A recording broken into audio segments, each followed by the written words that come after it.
Hello, Robot Wars people and people stupid enough to watch these videos. Welcome to the little bit bigger Saturday workshop. And finally, we have some robots. I know I've been quiet the past few months, a lot going on, and I've also been doing some house improvements as well. But you're not here for that. You're here because you want to see robots. And I have two new ones. Dynamic Duo. It's a featherweight cluster bot, and they are named POW.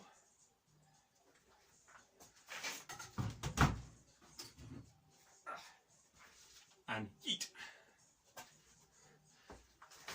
Now, Chris, why have you got saws on? Because when they go into the full combat arena, they'll get ripped off. Yes, they will. These aren't for the full combat arena. This is for sportsmen. About a year ago, 2 years ago, Robot Dojo relaxed the rules regarding saws, hence why Ogre Lord was allowed to compete and saw up the competition, literally. So instead of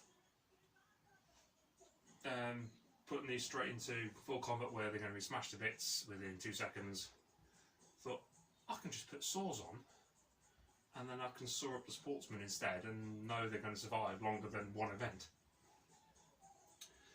And these two have been around in my head for a while. I know a lot of robots are around in my head for a while. But it all started a few years back when we had 4 drivers, myself and the 3 kids, competing for spaces at tournaments and events and things. And it just wasn't fair because some of us would travel 2 hours and not get a fight. So that's why Night and Day came to be. You know, that Gemini cluster. Well, as you can see, they have been stripped for parts to make these two. And the plan is I'm going to perfect these two as they are with the saws, run them as sportsmen for, I don't know, maybe the next season. And then once I get a bit more money behind me, upgrade into full combat. So that's the plan. The reason why a horizontal and vertical, well, a lot of robots seem to be doing the interchangeable aspect, so like I did with Lunatic 2, which works quite well, you know.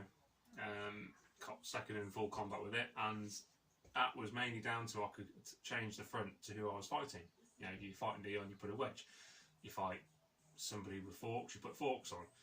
The vertical attachment worked really well against Conker. So, being able to adapt who I was fighting, brilliant. Now, if I was to fight Lunatic 2 against a horizontal and a vertical, I'd be a bit stuck because I could fight one. We've got the pivot attachment for one, but not for both of them. So this is where this came about.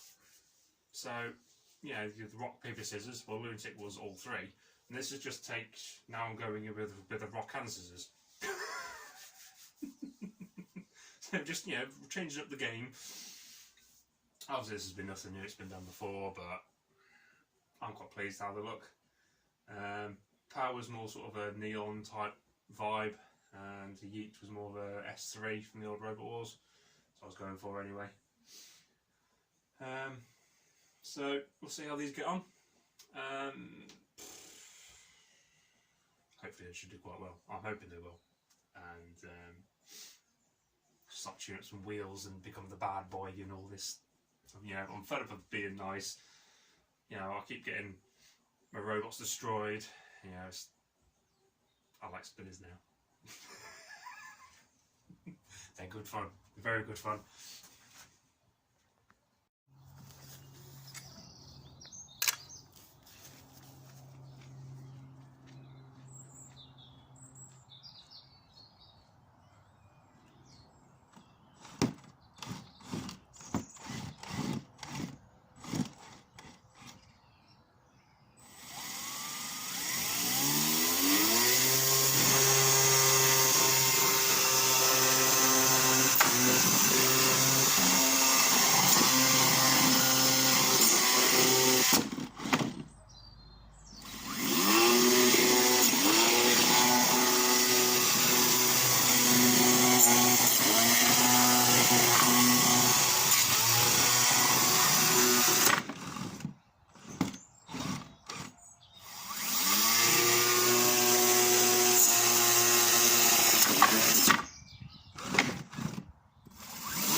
do.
Yeah. So any robots made of wood, you're in trouble.